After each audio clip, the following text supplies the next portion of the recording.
Hey, I'm Guy. I'm John. Welcome to our YouTube channel. Subscribe and give this video a like.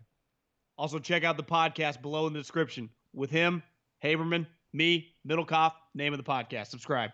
Raider schedule, instant reaction. That's what we're talking about. Here's the head coach, John Gruden. 3 of the last 4 games at home. If we can take care of business and stay in contention and be a factor in December, to have 3 home games in Las Vegas is really exciting. But like I said, you know me too well. I don't want to talk too much about week 14, 15, and 16. We'll play anybody, anywhere, on any time zone. That's the mentality I want us to have, and I know that's the mentality we're going to have. You better believe who started that bad boy. And he meant it, John, because in the college game, you schedule your own games. Yeah, that's true. At A&M, I'm there. At SC, we're there. Oklahoma, Tennessee, Oregon, Ohio State, you name it. We'll see you there. Wisconsin. Tell us what time. Tell us what time, baby. Nebraska. The Raiders have a little Fresno State feel to them. Always have. Little Renegades. Yeah, plus they got the Bulldog quarterback. All right. So our first reaction to this thing, and, as time goes on, we'll get more nugs and talk more about it. But what do you think looking at it right away? 4 primetime games, including the Thursday night game. The Week 2 game against New Orleans is Monday Night Football. That's the home opener in Vegas. The Week 7 game against the Bucs is Sunday Night Football. And the Week 11 game against the Chiefs. So that's the second Chiefs game. That is Sunday Night Football. I got 2 major themes here. And the Chargers at the end is Thursday night. Sorry. The first theme is their quarterback, Derek Carr, has played really poorly in cold weather games. And they have 2 teams in their division which are cold weather, starting in about early November. Hell, the Chiefs or Denver, you get a weird, Halloween. Well, our friend Josh Dubow tweeted this out. This is the first time since 2013. So the only time so far in Derek Carr's Raider career they haven't played the Chiefs in December in Kansas City. And typically it feels like they've played at Denver and at Kansas City as 2 road games, wouldn't you say, like Thanksgiving on in Derek's career? So they only have 1 of those, which is at Denver, which to me, I think the Broncos could be really good. The other big theme. I'll add one thing. Again, at Cleveland in November could be pretty cold. I'm not going to dismiss that game November 1st, week 8. True. Could be a little colder, but unlikely to be inclement. Denver, Kansas City in December. Yeah. Here's the other thing. The last time they made the playoffs with Jack Del Rio, the next year they got 5, primetime games. And it got ugly fast. And they didn't belong. They got embarrassed. And by the end of the year, they were getting flexed. Well, they are in 2 primetime games before week 2 and week 7 against the greatest quarterback of all time and Bruce Arians and Sean Payton and Drew Brees. Now, they're both at home. The Saints game week 2, Tampa Bay. But they better be careful because the Raiders got 4 primetime games. And who knows, Kansas City, how good they are, that might get flexed out. I mean, the Chiefs are going to be good, the Raiders. Yeah. But the Tampa and Monday Night Football game are happening. And those are, Tom is the most famous guy in the league, and Brees is right up there. And both those 2 teams, the Saints, we know are good. They went 13-3 last year. Tampa's going to be good. So you can't lay an egg at either one of these games. It's a big moment for the quarterback who has become a polarizing player. Is he good? Is he not? Whatever. No. At the end of the day, the Raiders the last couple of years haven't been playing on primetime games, guy. No one's been watching them. They do not play on games where 20 million people watch. A lot of people watch Sunday night, Monday night games.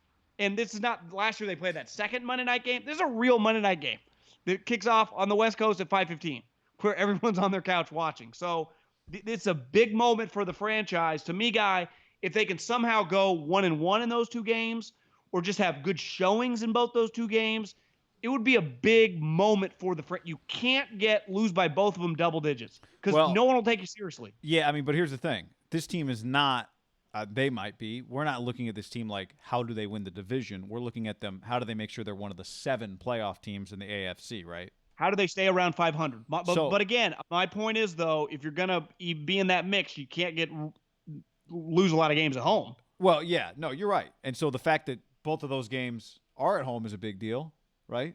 That means that your Panthers game, which if you were at home, like the Panthers, a team you should beat, that's a road game. Okay. Now it's week 1. Fine. The Browns, Like we did this last year when we looked at a couple games like the Colts and the Jets. We were like, well, where that game is might be a big deal. Well, the Jets game is on the road this year. The Falcons game is on the road. The Colts game is at home.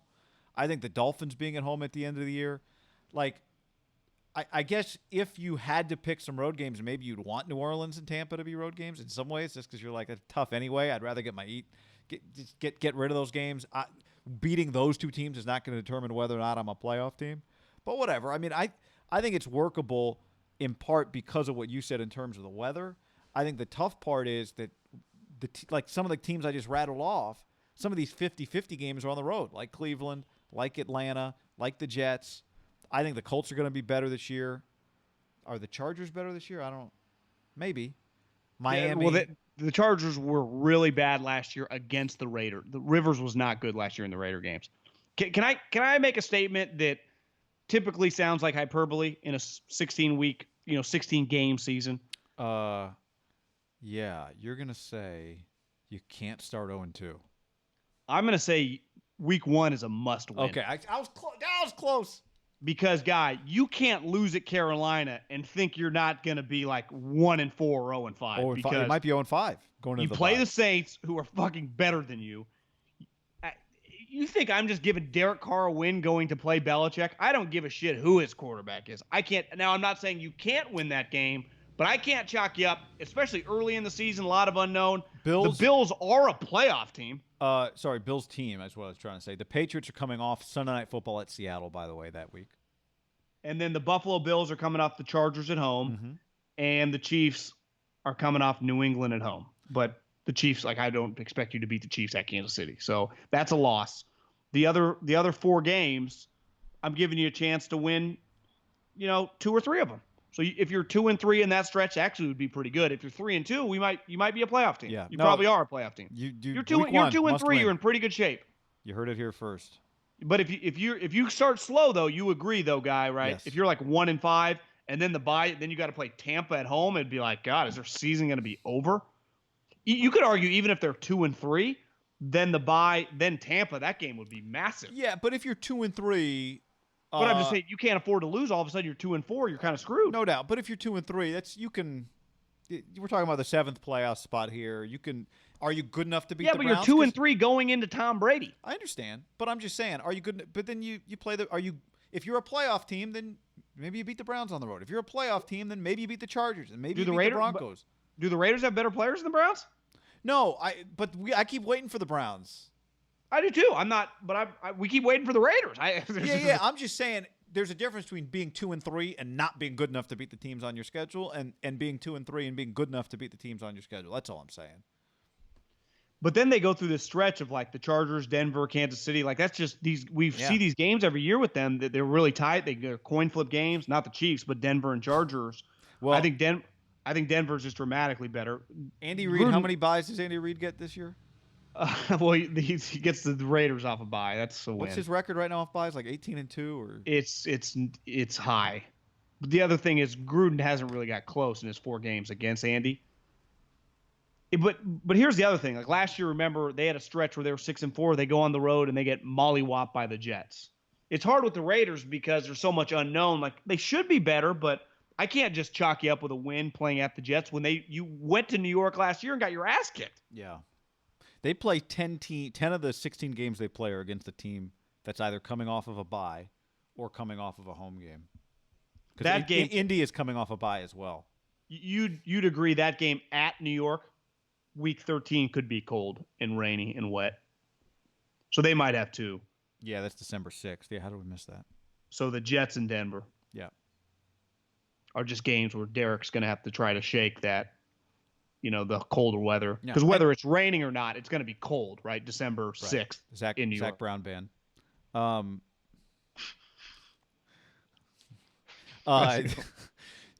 look, are you better than the Chargers or the Broncos? Because if you're going to be a playoff team, then you got to be 3-1 in those games, right? Or maybe 4-0. 3-1 is reasonable. 4-0 is asking a lot. 4-0 is asking a lot. I think if you went 3-3 in the division, okay, and try to win, beat the Dolphins at home. Try to go 5-3 the rest of the games. 3-3 in the division. Beat the Panthers. 6. So you need 10 more. Try to go 3-3, and if you can go 6-4, and you put yourself at 9-7, and you'd have a shot. Okay. 9-7 would have made the playoffs last year. Yeah. I think 9-7 in the AFC makes the playoffs.